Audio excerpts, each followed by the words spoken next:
Assalamu alaikum wa rahmatullahi wa barakatuh. I made a determination. I don't know if it's going to be helpful or not, but I thought one of the things that we need to do is to really focus on whatever Allah subhanahu wa ta'ala has given us to maximize our benefit. Okay. So tonight I'm going to go over some of the lessons from Surat Yusuf because they are badly needed in our life. We have issues and those issues are already presented to us and we need to look them deep and try to pick some lessons for our daily lives. Inshallah. Okay. So Surat Yusuf is one of the Makki surahs and it is described as Ahsan al-Qasas, the best of stories. The best of stories in the sense that it is most complete. This is the only story in the Quran that all of it comes from cover to cover in the surah itself, unlike many other stories that are kind of like spread all over the Quran. You read the story of Prophet Ibrahim in so many surahs. Al-Baqarah, Al-Imran, Al-An'am, and Allahumma salli in Surah Al-Anbiya, Surah Ibrahim. So it's spread all over the Quran. You read Qissat Musa, the story of Prophet Musa, again all over the Quran. Surah Yusuf is one surah in one story in one surah from A to Z, and it comes in episodes. It comes in episodes. In every episode there are lessons to learn. So what is the first episode? The first episode is Yusuf alayhi salam is a child and Allah showed him a dream and he doesn't know what to do with that dream, so he goes to his mom, he goes to his friends, he goes to his neighbors, he goes to his father, right? And he tells his father his dream. يا أبت إني رأيت أحد عشر كوكبا والشمس والقمر رأيتهم لي ساجدين. Oh my dad, I want you to note the language. يا أبتي is not يا أبي. يا أبي means oh father. يا أبتي oh daddy. You see the difference? So it looks like prophets, yes, used to give nicknames to their kids and their kids used to talk to them nicely no matter what, and we see this in the stories of Ibrahim and many other prophets talking to their family and their community. So he says, oh my daddy, I have seen a dream in which 11 planets and the sun and the moon are all prostrating in front of me. His father is a prophet. So when he speaks, he is not just talking as any man. So Allah inspired him to interpret this dream for what it will be realized in the future. So he tells him, Ya bunayya, Ya abati, Ya bunayya, oh my son or honey, لا تقصص رؤياك على إخوتك. Don't tell your dream to your siblings. Why? Because they may plot something bad against you. So what did Yaqub notice that made him conclude that this is what may happen? Yusuf is a beautiful kid, and we see his beauty described later on in the surah, right? And being a beautiful child in a large family is always a pleasure because everybody toys with you, everybody plays with you, everybody hugs you and tries to be good to you. But that was not exactly the case for Yusuf. So his beauty, which is a plus for any child, turned against him by the envy of his brothers.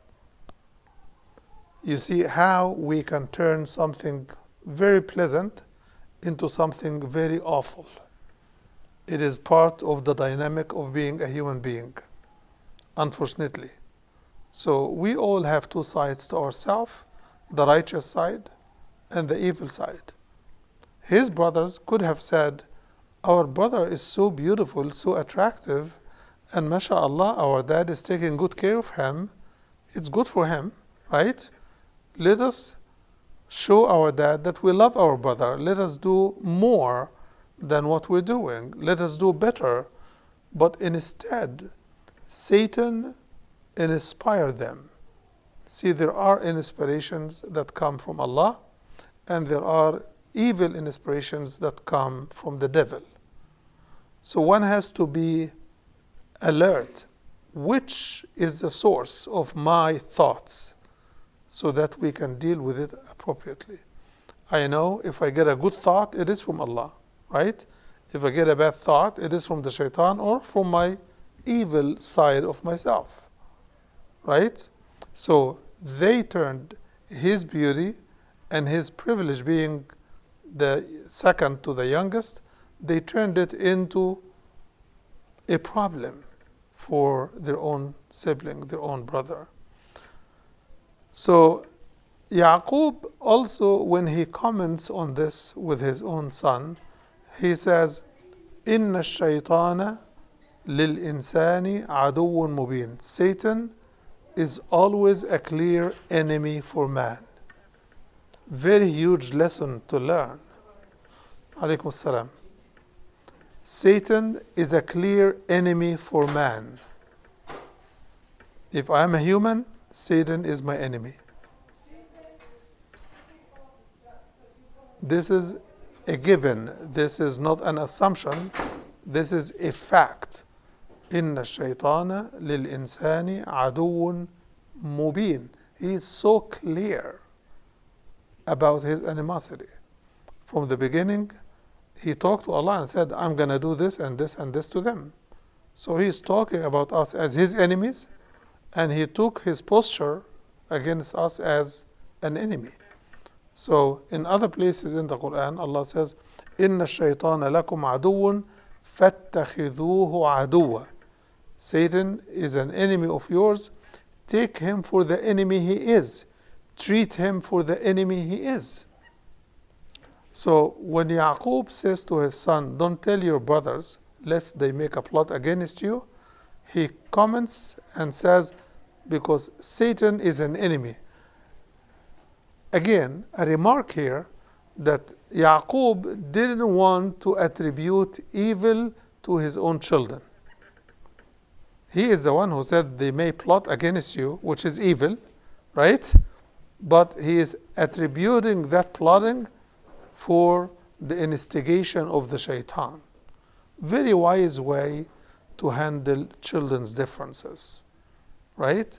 So when you see two of your kids fighting, don't say he is or she is. Say maybe Satan played with his mind. Just don't take your sibling as an enemy. Take Satan as your enemy. This is what Yaqub did.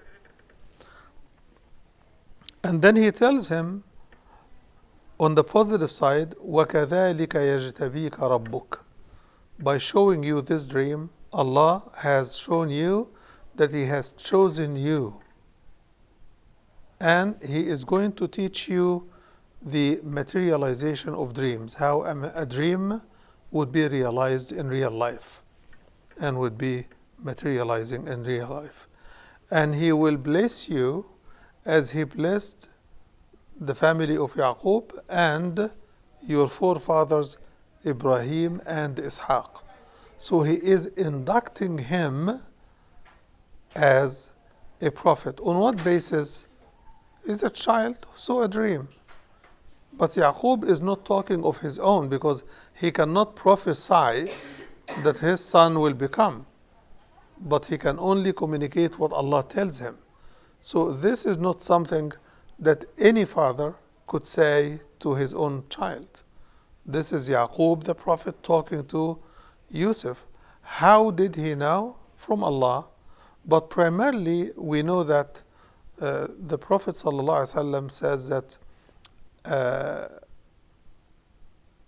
a dream that materializes is 1/40 parts of prophethood. So if prophethood is 40 parts, one of it is dreams that turn to come true. Okay? So as if Yaqub is telling him, your dream will come to pass, you will witness that dream, and Allah furthermore will bless you, which means He will turn you into a prophet as He did your forefathers and the family of Yaqub. When He says وَعَلَى آلِ Yaqub, and to bless the family of Yaqub, He is also drawing the attention of Yusuf that his brothers are part of this family so that he does not carry grudges against them. Very wonderful remark from a wise father, a prophet, to his son, that he expects he will be plotted against by his own siblings, but still they are part of the prophetic family of Yaqub. And then he concludes by saying, Inna Rabbaka Alimun Hakim, your Lord is definitely all-knowing, all-wise. And then this discussion, this episode is over, right? And the discussion between Yaqub and Yusuf is over. Then Allah subhanahu wa ta'ala is now talking directly to the reader and the audience of the Quran. لَقَدْ كَانَ فِي يُوسُفَ وَإِخْوَتِهِ آيَاتٌ لِلسَّائِلِينَ. Most certainly there have been signs and miracles in the life of Yusuf and his siblings, his brothers. And then it brings us the story how it went between them. إذ قالوا ليوسف وأخوه أحب إلى أبينا منا. Here is the root and the seed of grudges and envy and hatred against Yusuf. They said, because Yusuf is a wonderful, beautiful kid, his father, which is their father, loves him more than he loves us, he and his younger sibling. Another reason, which the ayat do not talk about directly, they also are saying it may be that Yaqub is looking more after him and his younger sibling, Binyamin, because they come from his second wife, his other wife. Again, another reason for envy, jealousy, and hatred, which it shouldn't be like this. It should be like, my brother is my brother, whether he is half brother or full brother, they are all my brothers. Even people who are not my blood brothers, they are my brothers. In Islam, al-Muslimu akhul Muslim. And these are people who are educated by their father. So they shouldn't go in that path. But Satan, when it whispers and you give it your ears, even if you are a prophet, you're going to slip. So nobody should say that because he is a prophet, he is this or he is not. They can slip even if they are the children of the Prophet. They can slip. Prophet Muhammad ﷺ told his daughter Fatima, Ya Fatima, i'mali fa inni la ughni anki min Allahi shay'a. O Fatima, do work, do put your effort, do earn your place with Allah, for I, as a prophet, can do nothing for you on the day of judgment.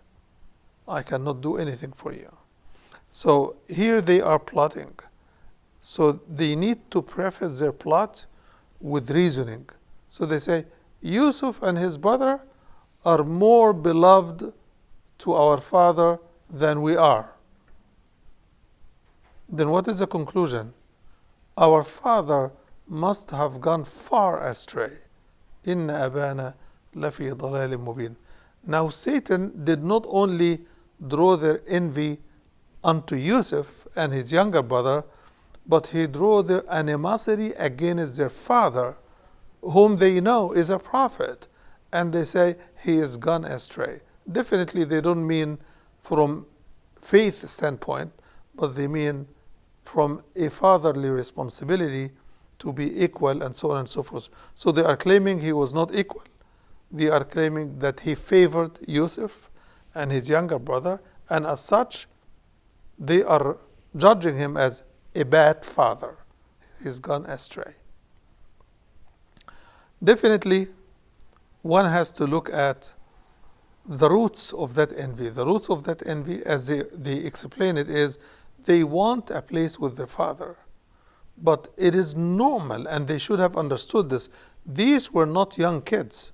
These were older, real older kids who could go and hunt animals and stuff like this, and graze sheep and lambs and fight with foxes and wolves. So these are not young kids. These are older, much older kids. They should have had the passion and the compassion to care for their younger siblings.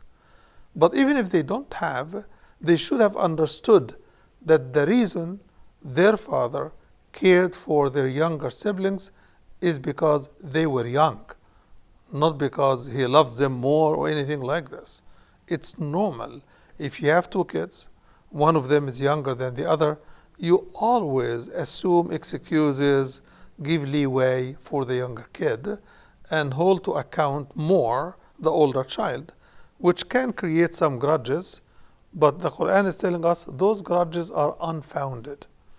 It is because your younger sibling is less educated, less experienced, less articulate, in less control over what he does or what she does. So with those allowance, younger kids are going to be tolerated for things that older may not be tolerated for.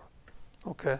So there is a practical reason why parents look after younger kids in a certain way that they do not look after older kids. It is for practical reason. It is not because of passion or love or hate or lack of appreciation or anything like this. So how did then Satan, if we know this, how did Satan play with their heads? What Satan did is he played with the reasoning, not with the fact that their father cared more.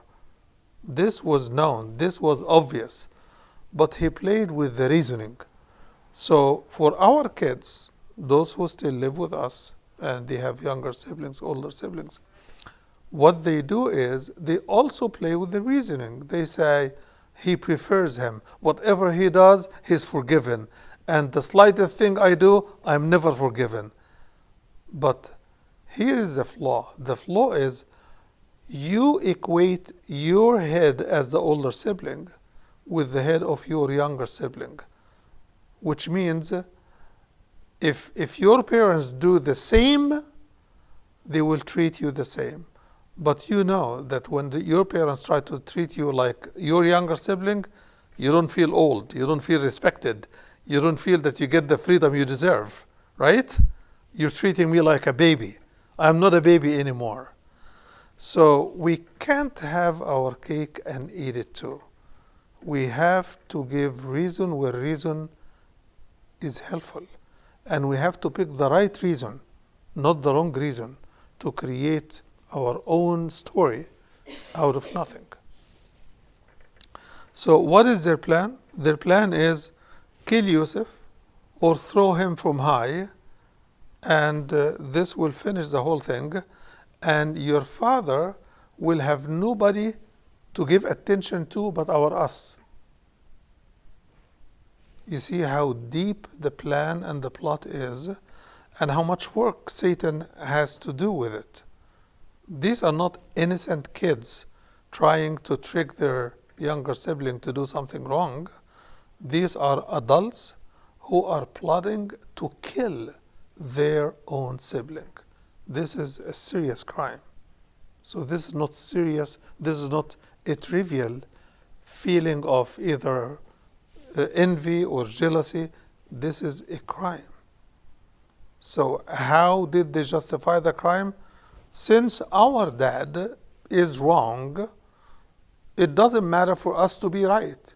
We can also do whatever is wrong, but to solve the problem. He's always after Yusuf.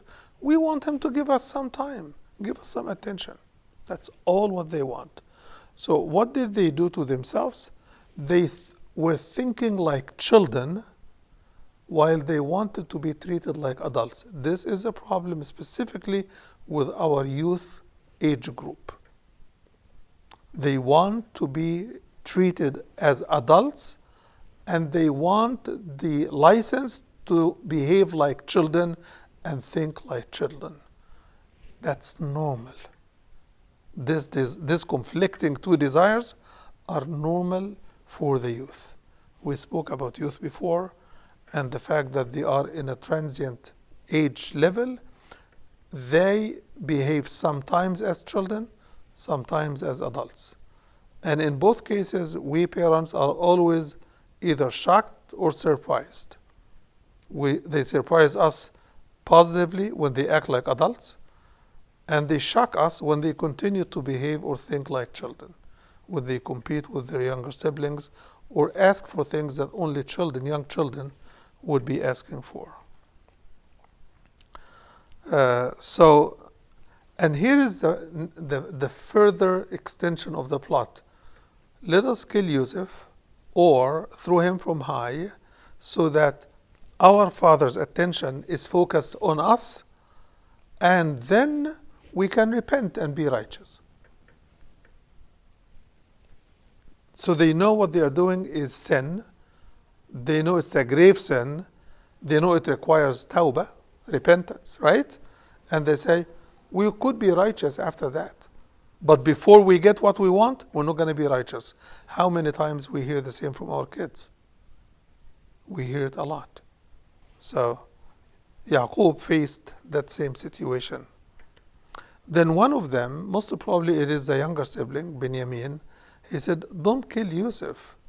Binyamin is always hanging with Yusuf. These are the blood full brothers in the group, right? So they are always together, and Binyamin is younger than Yusuf. And Yusuf was kind of like the leader between the two of them. So Binyamin said, don't kill him. Just put him in a well. A child's idea, right? He thought that a well is much less dangerous than, killing him or throwing him from the top of the mountain. So he says, put him through a well. Maybe some caravans could come by and pick him up. And that came to pass to be the real story that would happen. So he says, send him to the depth of the well, and some caravan may come and pick him up if you really have to do. See, he doesn't want them to do anything to harm Yusuf because he is dear friend, dear brother, playmate, and at the same time, he knows that they are insisting they're going to do something bad. So he said, let me divert their attention. Maybe they will do something different that's less harmful. So he goes with the idea of the well.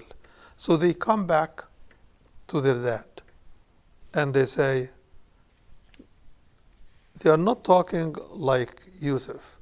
You remember Yusuf when he talked to his dad, he said, my dad, Abati, yeah, Abati, right? They say, oh, our father. It's a formal type of discussion. Why don't you trust Yusuf with us? Trust him into our hands. And they are not saying, would you please allow Yusuf to come with us? They say, why don't you? Which is a challenge, as if they have never had Yusuf to themselves, which could never be true. It could never be true. Why it could never be true? Because if Yusuf had never been with them, how could his father become concerned if he sends him with them? He has no reason. So for their father to have a reason to be concerned, leaving him alone with them, they must have done something before. It might not have come in the record, but they claim that he never done it, right? And the answer from their father will show that he is not comfortable leaving Yusuf with them alone. So here's what they say. So they say, "Oh, our father, why don't you ever trust us to take care of Yusuf while we're always taking care of him? وَإِنَّا لَهُ لَنَاصِحُونَ." We always give him our attention, our best advice, our best care.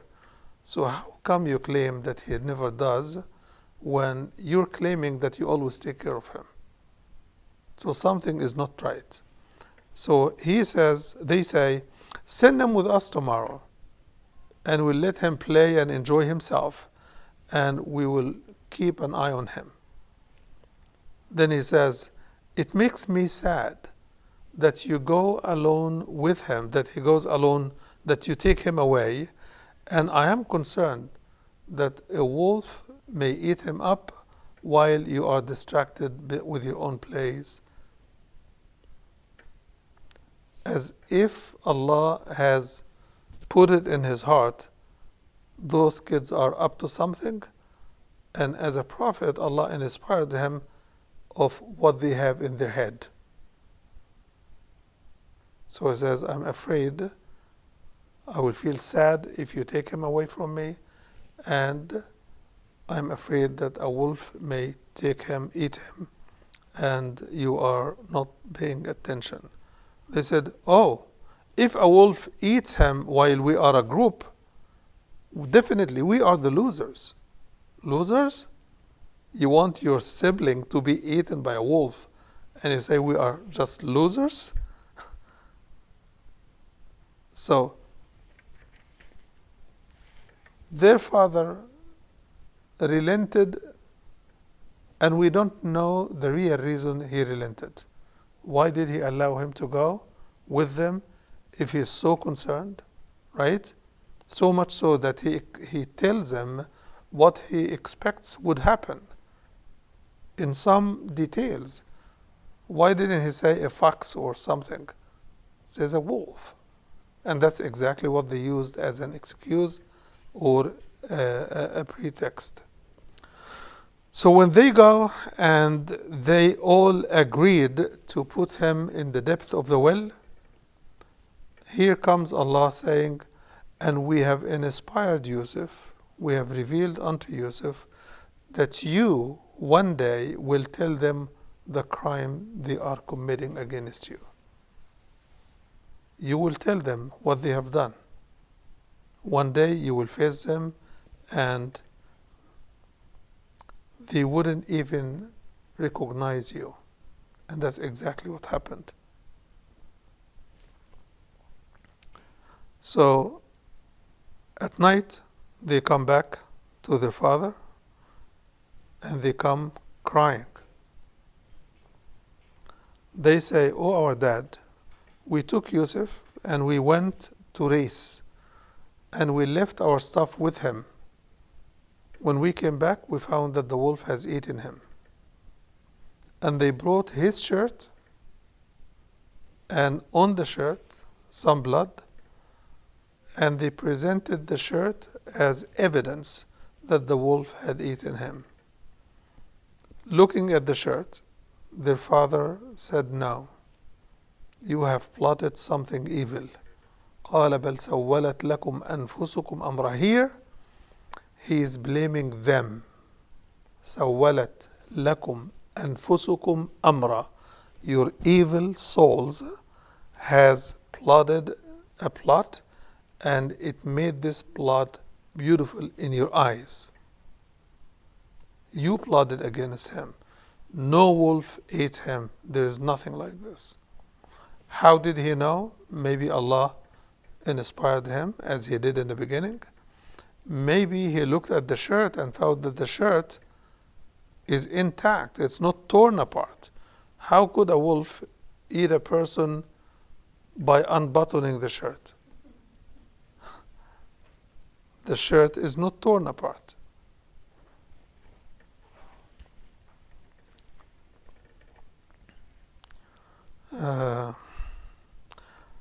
So as they were lying, and liars always leave a trace for their lies.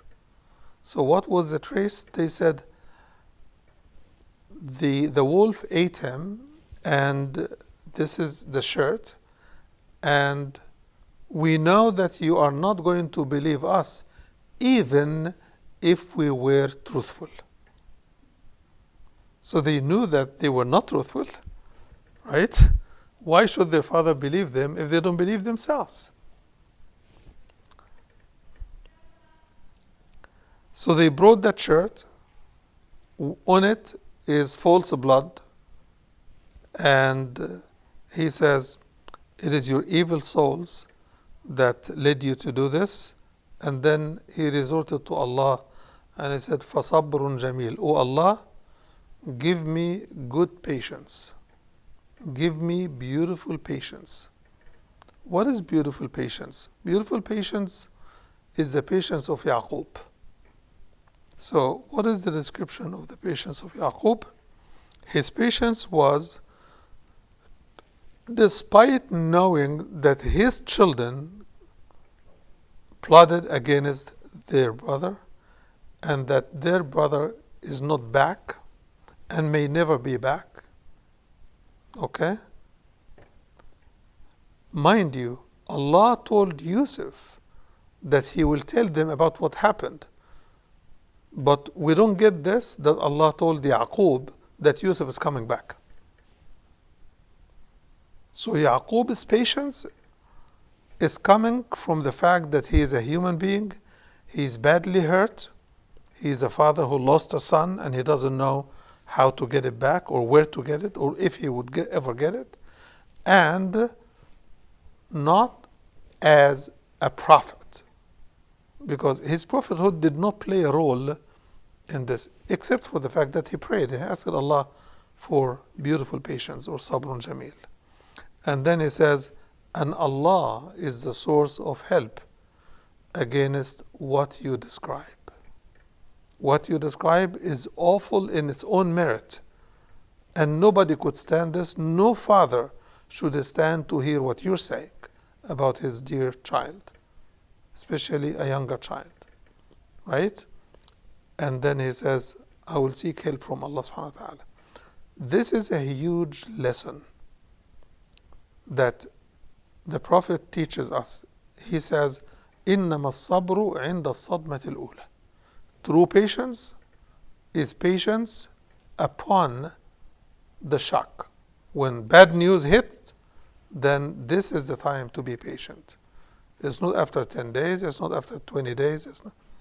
All of this is cumulative. But the real true patience is when bad news hits, you receive it with patience.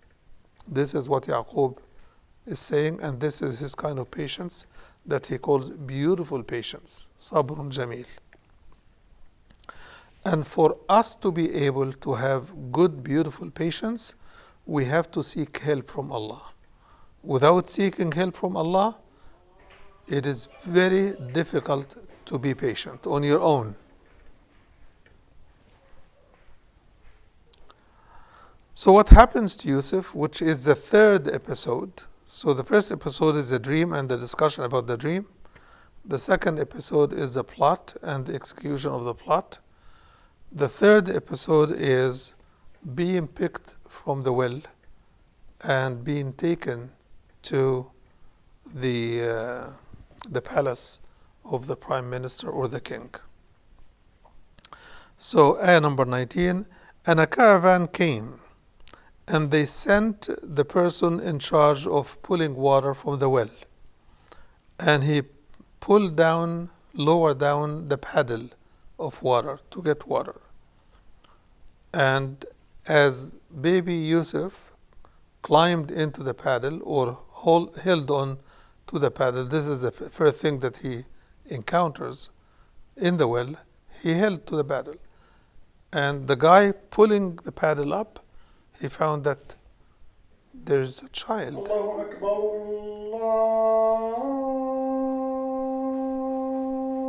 Allahu Akbar. Just make it low. Lower, yes. Allahu Akbar,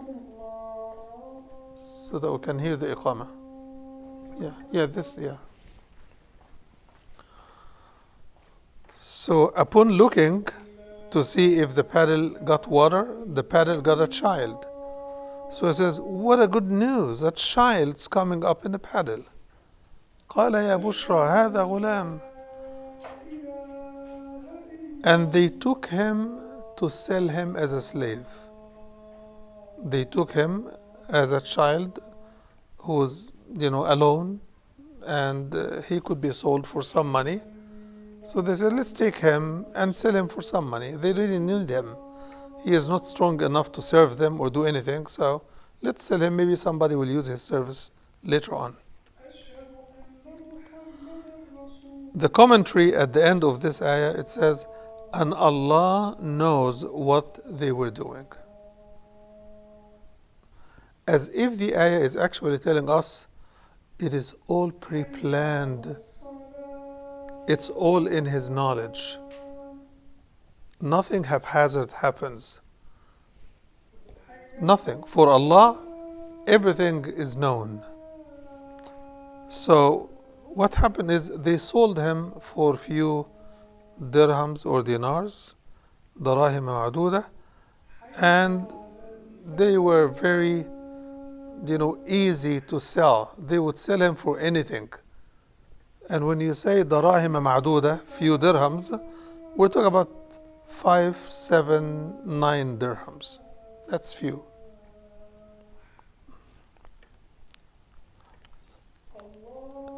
And the person who purchased it from him, who purchased Yusuf from them, he was from Egypt. He told his wife, take good care of him, give him a good place. Maybe he can benefit us, help us when he grows older, or maybe you can adopt him. نَتَّخِذَهُ وَلَدًا. So the purpose of purchase is to use him either as a servant or to adopt him as a child. He was not decided what to do with Yusuf.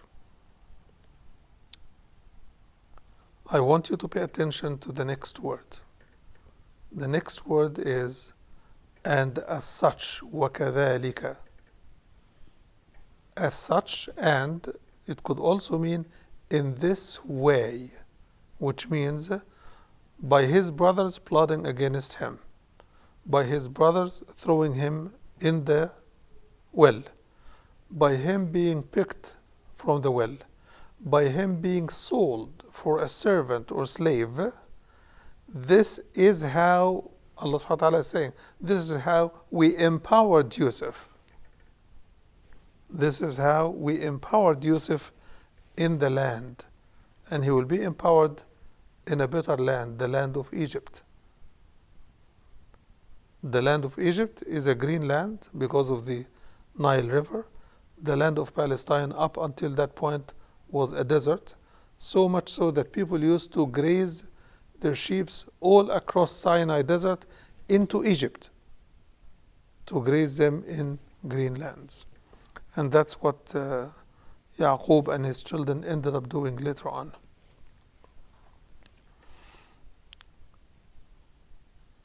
So Allah subhanahu wa ta'ala is saying, and this is how we empowered Yusuf in the land, and to teach him the materialization and the interpretation of dreams. So Yusuf will be a dream interpreter, he will be a prophet, he will be empowered, and this is what's going to happen in the next few episodes of his life. Here the commentary on this part of the ayat, it says, and Allah is always gonna win, and His will be done, and His decree will be executed, but the vast majority of people do not know. So by throwing him in the well, they thought they got rid of Yusuf. They don't know that they caused Allah to empower him. Right? By Yusuf being sold, people got rid of a chore. They were going to serve him until he grows up. They got rid of him. Right? But Allah empowered them through that transaction. Okay? the guy who purchased him from Egypt thought that this is going to be a chore until he grows up, but maybe we can use him for a servant and maybe he can become our adopted child. So for now, we have to be patient with him, but take good care of him. So Yusuf has been seen as a difficulty and a problem for others all along, except his father, of course, right? But this is how he climbed the ladder of power while people are shoving him along, not knowing what they are doing, thinking they are hurting Yusuf, but they were helping. And this is a huge lesson in the story of Prophet Yusuf, that people who are either your enemies or they don't know your value are going to always belittle you and try to get rid of you. But trust Allah to take care of you. Trust Allah to deliver you. And don't be saddened and don't close on yourself saying, everybody hates me, everybody this. Don't complain. Yusuf never complained. And you will see it throughout his story. Very generous, very open-minded, very sincere, and very good person. So he is taken, and Allah is letting us know all throughout the episodes that his eye is on Yusuf. Yusuf is never absent. Allah knows where he is. Allah knows his difficulties. Allah will get him out of every difficulty and put him always in a better position. So they took him to kill him. Allah caused him to be saved. Right? They thought that when water comes, he will be drowned. And nobody will save him. And he will be finished. But Allah wants something different. So here Allah is saying, my will be done. Do anything you want. My will be done. So here, he started to grow a little bit older. And Allah says, وَلَمَّا بَلَغَ أَشُدَّهُ آتَيْنَاهُ حُكْمًا وَعِلْمًا. When he grew older, Allah subhanahu wa ta'ala gave him wisdom and knowledge. He gave him wisdom and knowledge, which means he gave him prophethood. So when Yusuf grew older, Allah subhanahu wa ta'ala made him a prophet. Okay? And he says, وَكَذَلِكَ نَجْزِي الْمُحْسِنِينَ. Not every muhsin will turn to be a prophet. Right? But they will get wisdom and they will get knowledge. So we know if somebody has wisdom and has knowledge and his life represents his wisdom and his knowledge, that this is as good a man as to call him muhsin. He's a righteous person. And this is what people continue to recognize Yusuf for, the righteous person he was. وراودته التي هو في بيتها عن نفسه. The lady of the palace tried to tempt him for herself. And what did she do? She locked the doors and told him, here I am all yours. Subhanallah. What was his answer immediately, very quickly? قال معاذ الله. May Allah subhanahu wa ta'ala protect me from that. Imagine Yusuf, the young man, or the young man he was, and he was a servant in the palace. Okay? And the lady of the palace wanted him for herself. So she goes to his room and she locks the door. Locks means with a lock, so that it doesn't open from outside.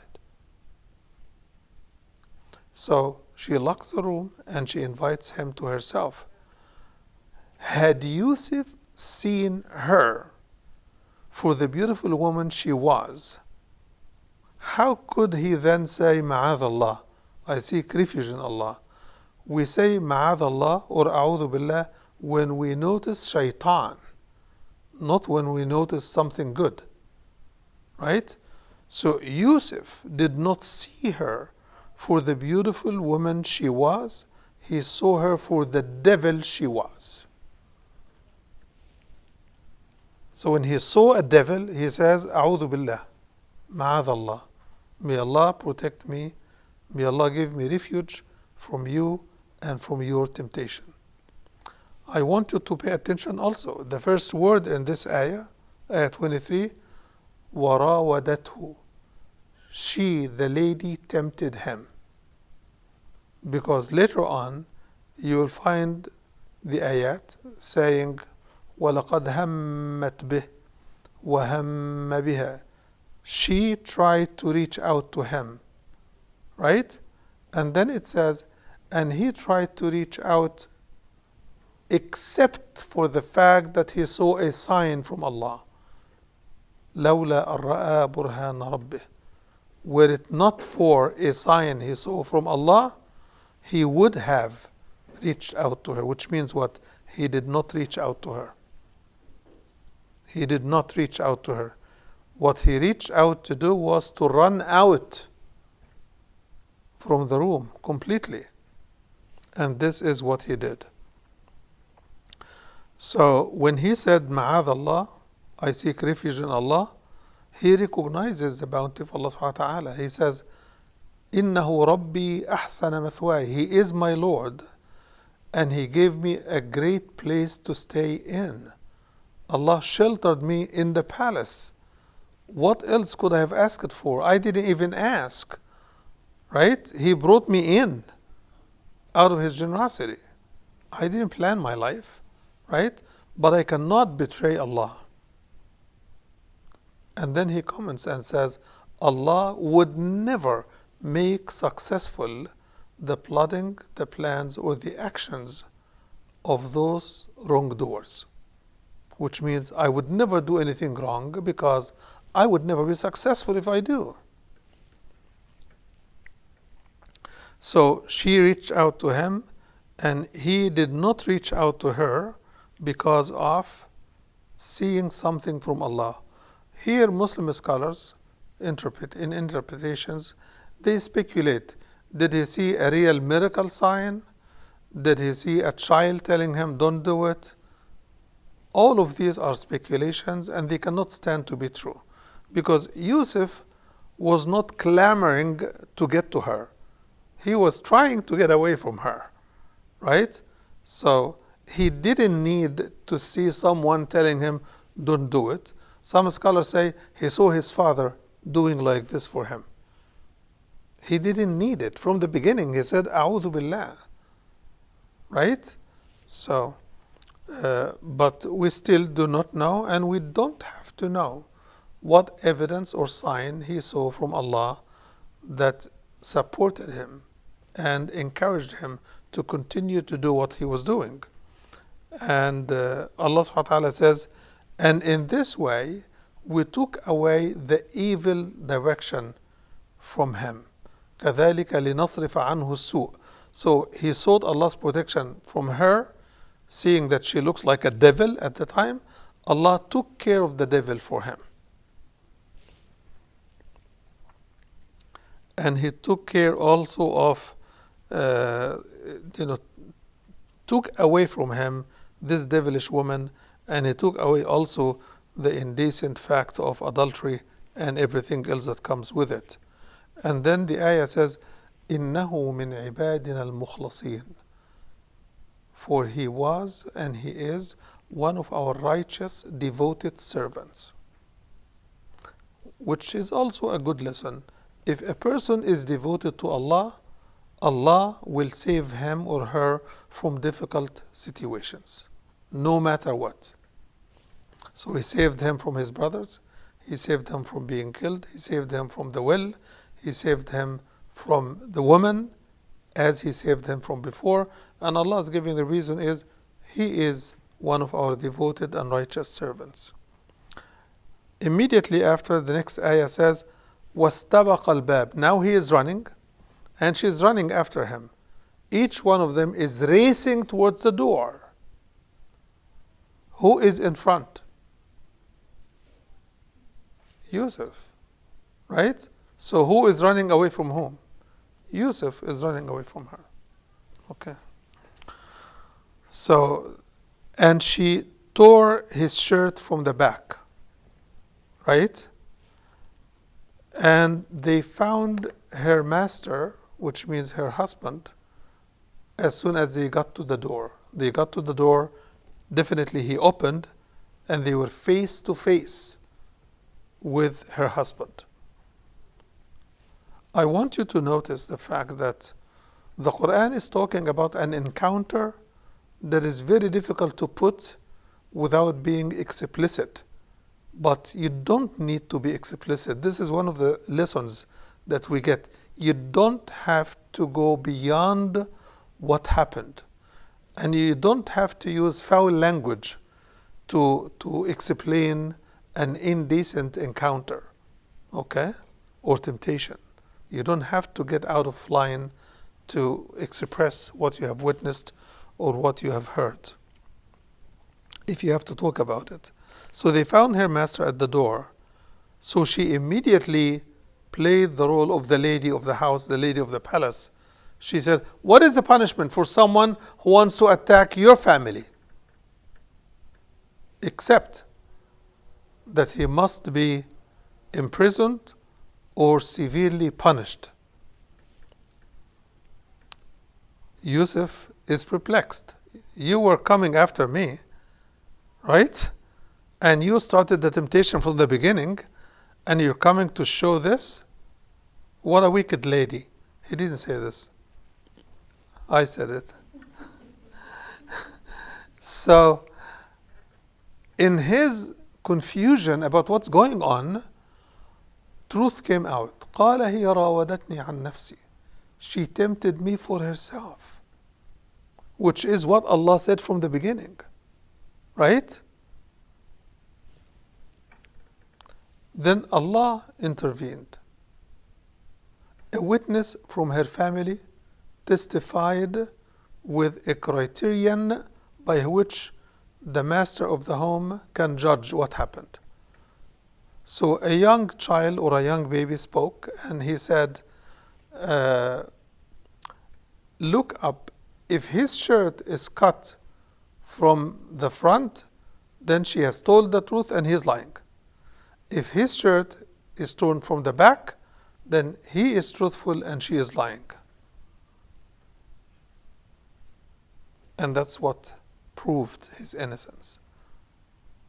So they looked, and he found that the shirt is cut from the back, and he knew that his wife was lying, and Yusuf told the truth. So when he saw the shirt cut from the back, he said, this is part of your plotting. This is you, the evil women who do that. And by the way, some unfortunately Muslim brothers, they use this to generalize it over all women. But the husband was talking about the women of the palace, that they were, in their reputation, they were corrupt. And they could do such a plot. So, and then he turns to Yusuf and says, Yusuf, forget this, forget what happened. And you go ask Allah to forgive you for what you have done.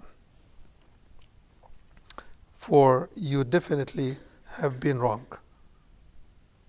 And this concludes this episode from the story of Yusuf. Inshallah, next time we can continue to track his rest of the episodes. I'm sorry that I took all the time, but we can start off next time with your questions. So read up until ayah number 29 from Surah Yusuf, and see if I missed something or you have questions. We can talk about them next time, inshallah. سبحانك اللهم وبحمدك نشهد أن لا إله إلا أنت نستغفرك ونتوب إليك.